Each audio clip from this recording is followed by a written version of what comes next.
السلام عليكم ورحمة الله وبركاته. ازيكم يا حبايبي، عاملين ايه؟ يا رب دايما تكونوا بألف خير. النهاردة فيديو جديدة ووصفة جديدة من مطبخ حبيب. مستمرين في وصفاتنا الاقتصادية.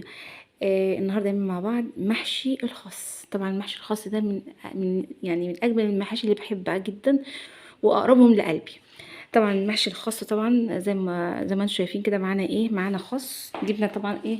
الخصايه زي دي بالشكل ده كده اهوت. هناخد الورق بتاعها بدل ما نرميه في الزباله، لا نحشيه. طعمه بيبقى احلى من ورق العنب نفسه. طبعا الخاصيه بناخدها بناكلها. معانا طبعا زي ما قلت لكم، معانا خس، معانا رز، معانا صلصة طماطم، معانا بقى بصل وفلفل وثوم وفلفل احمر، يعني اللي موجود عندك حطيه، مش بلزمك بحاجه. ومعانا طبعا ايه؟ 3 ربط شبت وبقدونس وكزبره خضره. ومعانا طبعا زيت. انا بحب احط زيت في المحشي عشان بيديله لمعه حلوه جدا. طبعا الخس يعني تعتبر يعني وصفه اقتصاديه جدا، لانك طبعا الخس مش غالي ولا حاجه زي الكرنب والبتنجان والحاجات دي. وطبعا معانا وركين فرخه. طبعا زي ما قلت لكم، انا بجيب الفرخه وبقسمها، باخد الصدور اعملها ستريبس او بانيه، والوراك بقى باخدها بعملها في وصفه زي دي كده. يعني وجبتنا النهارده اقتصاديه جدا. طبعا معانا بهارات ايه؟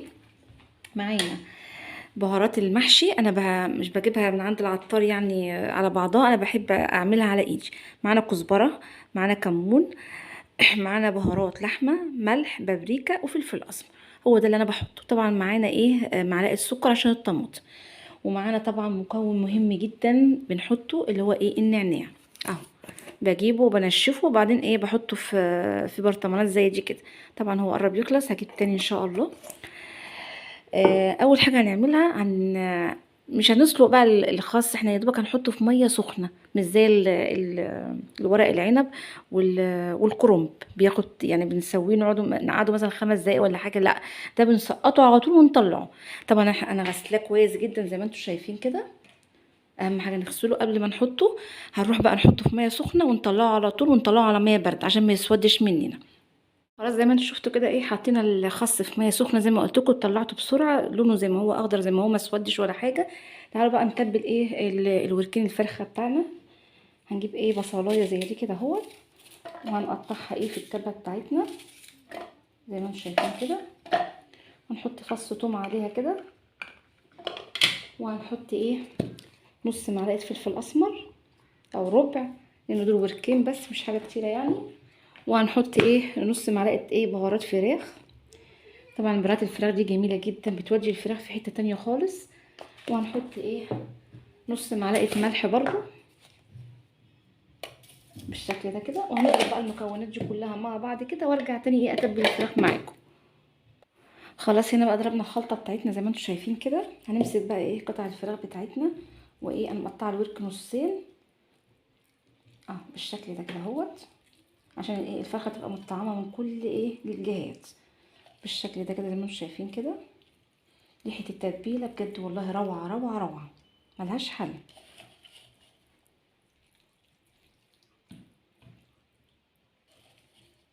طبعا انت اعملي الكميه اللي انت عاوزاها، ما بفرضش عليكي حاجه يعني. اعملي وركين، اعملي فرخه كامله، مفيش مشكله. اهو بالشكل ده كده. وهنركنها بقى في ركن لغايه اما نعمل ايه؟ الخلطه بتاعه المحشي بتاعتنا. بقى نعمل خلطه المحشي بتاعتنا. معانا ايه؟ بصلتين حلوين كده متوسطين. طبعا البصل غالي الايام دي، فاحنا ايه؟ كل واحد بيحط الاول يعني يجي كيلو بصل في المحشي. انما دلوقتي طبعا زي ما انتم عارفين يعني البصل عدى الحدود يعني، يعني عدى التفاح نفسه في السعر. معانا قرن فلفل اخضر،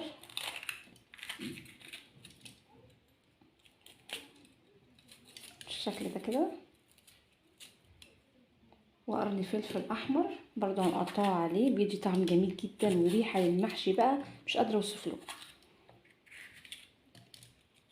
طبعا لما بتحبيش الفلفل مفيش مشكله، ما تحطوش عادي. وهنحط ايه؟ الثوم بتاعنا بالشكل ده كده، 4 5 6 فصوص ثوم. هنضربهم ضربه جامده جدا، وبعد كده نرجع نشوف هنعمل ايه. ضربنا طبعا البصل مع الفلفل مع الثوم. هنحط بقى ايه؟ عودين شبت وبقدونس وكزبره على الخلطه الجميله دي، ونضربهم تاني ضربه ايه؟ حلوه كده.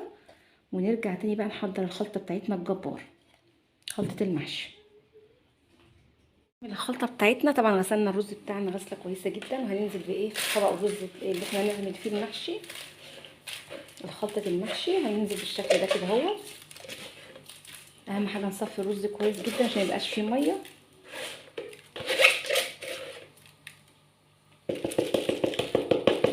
اهو نفضيه بالشكل ده كده، وبعدين ننزل بالخلطة بتاعتنا بقى الجميلة اللي جايبة لاخر الدنيا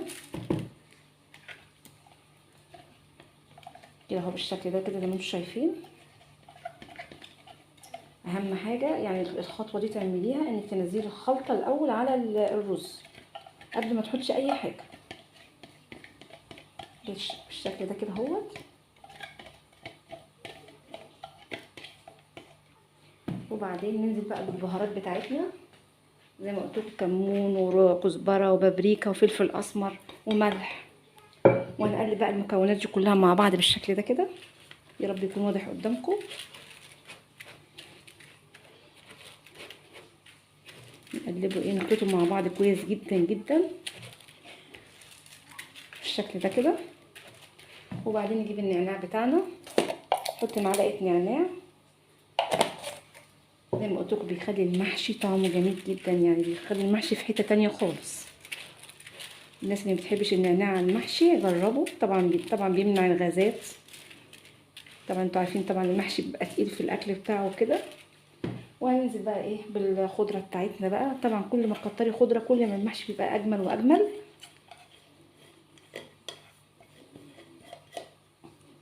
وهنقلب بقى الخضره بقى مع الرز بالشكل ده كده.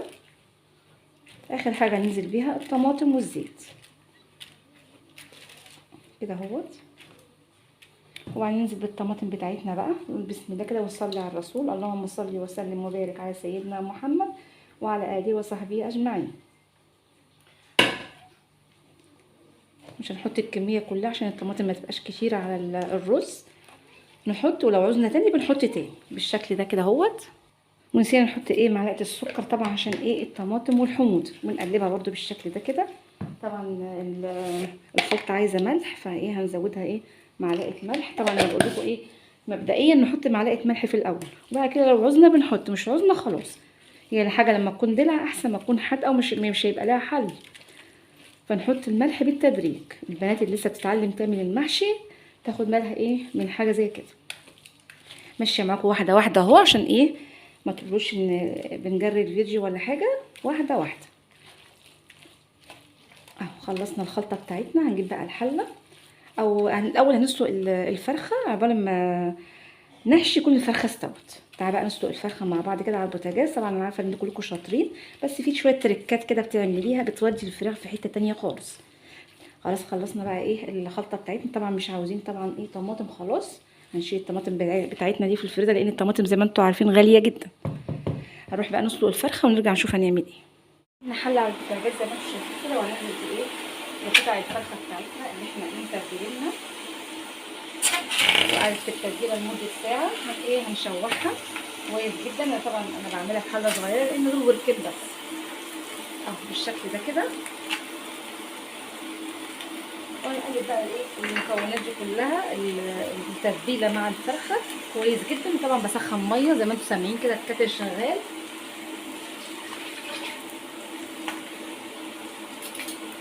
وهنقلب بقى الفرخه كده نشوحها كويس جدا. اهم حاجه في المرحله دي تشوحي الفرخه كويس جدا عشان تطعم معاك، تبقى طعمها جميل كده بالشكل ده كده. هنقلب الفراخ قبل ما تبدا في الحله بتاعتنا بالشكل ده كده.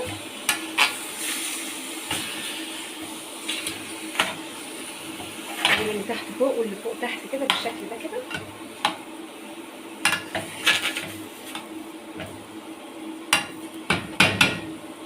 وبعدين نجيب بقى الميه السخنه وننزل عليها. طبعا اهم حاجه ما نحطش ميه كتير في الفرخه عشان الفرخه تبقى طعمها جميل كده، ما تبقاش المرقه لما بتكون كتيره فيها بيبقى الفرخه لا لها طعم ولا لون.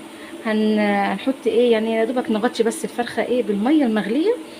ولو عوزتي بقى وانتي بتزودي المحشي بتروحي حاطه ميه تاني. الفرخه بقى اتشوحت كويس جدا معانا كده زي ما انتم شايفين. هننزل بالميه السخنه. اهم حاجه ننزل بميه سخنه، ما ننزلش بميه بارده. وهننزل بطماطمايه وهنغطي الحله. اول ما تاخد غلوه هنهدي عليها ونسيبها لغايه ما تستوي. وتعالوا بقى نحشي المحشي بتاعنا. نحط الزيت اللي احنا نسيناه خالص. نحط معلقتين 3 زيت كده او 4. طبعا الزيت في المحشي ضروري جدا، زي ما قلت لكم بيدي لمعه حلوه للمحشي. وعلى الوش كده بحط معلقه زبده او سمنه، يعني بحط السمنه في جوه المحشي وانا بعمله، بحطه فوق الوش بعد المحشي بالشكل ده كده. خلاص ظبطنا كل حاجه، تعالوا بقى نحشي. انا عارفه طبعا كلكم شاطرين. هنجيب بقى الورق بتاعنا بتاع الخس كده، طبعا خلي بالكم لانه خفيف جدا جدا جدا بالشكل ده كده اهوت. ونشيل ايه القطعه اللي في النص دي، عايزين نشيلها عشان واحنا بنحشي ما تضايقناش اهي. ناخد بالنا من كل حاجه واحنا بنعمل المحشي وهنجيب بقى ايه حبه الرز بتاعنا، يعني ايه حبه مش كتير قوي عشان ما يطلعش بره. وهنلف ايه زي محشي الكرنب بالظبط، ورق العنب ونلف بالطريقه الجميله دي كده.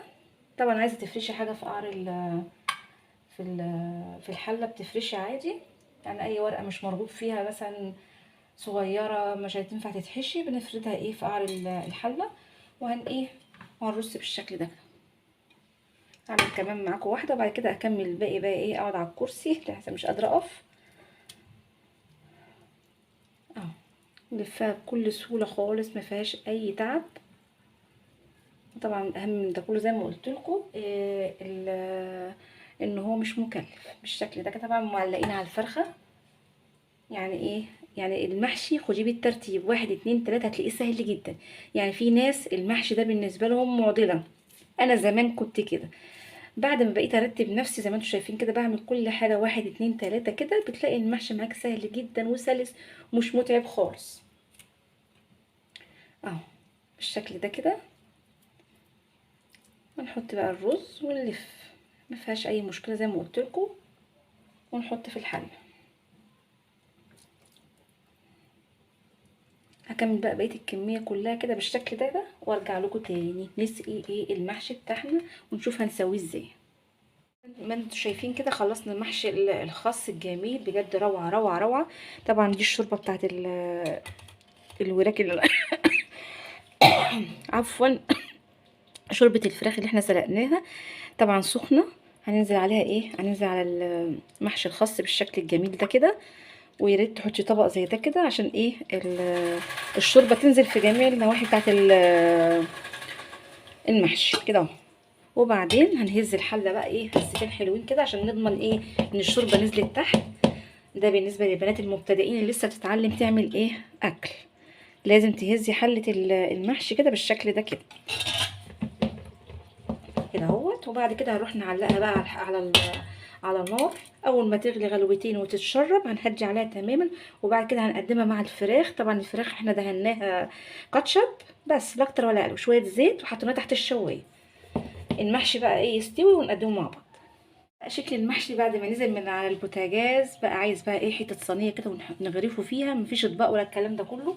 هنجيب صينيه ايه زي دي كده جميله كده ونحط زي زمان كده ونهز الحله بتاعتنا. شايفين المحشي بتاعنا ما شاء الله ما شاء الله.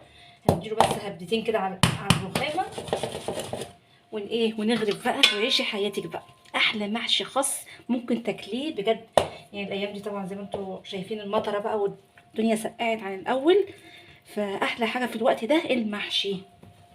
انا بعشق حاجه اسمها محشي بالشكل ده كده. ونغرف بقى وبعدين نرص بقى ايه قطعتين الفراخ اليتيمه بتوعنا كده، نحطهم ايه على الوش كده يدوا منظر حلو كده للمحشي. هو مش محتاج حاجه بس اهو كده اهو بالشكل ده كده زي ما انتم شايفين. حاجات بسيطه بس يعني الحمد لله الحمد لله على كل حال. زي ما انت شايفه كده ممكن بوركين فرخه 3 وراك فرخه تعملي صينيه الاحلام. الناس بتحلم بيها دلوقتي الصينيه الجميله دي كده. طبعا لو عندك عزومه ولا حاجه منظرها جميل جدا. ممكن تعملي بقى سجق، ممكن تعملي 70 كفته بالبرغل. وتبقى صينيه كامله متكامله، دي بتتباع بره شوفي بالشيء الفلاني ما تقلش عن 500 جنيه. بس لما تكون يعني فيها بقى سجق وكفته والكلام ده كله. بس احنا بنعمل حاجات اقتصاديه على قد الايد. يعني هتجيبي الفرخ الساده تعمليه بانيه، والوراك تغطيها تعمليها زي ما انا عملتها كده، مع حبه محشي بسيطه كده، شويه خس هتاكليه. والورق هتستخدميه في ايه، في المحشي بتاعنا الجميل ده. طبعا بقى لو عجبتكم الوصفه ما تنسوش بقى اللايك والشير والاشتراك في القناه عشان يوصلوك كل جديد. السلام عليكم ورحمه الله وبركاته.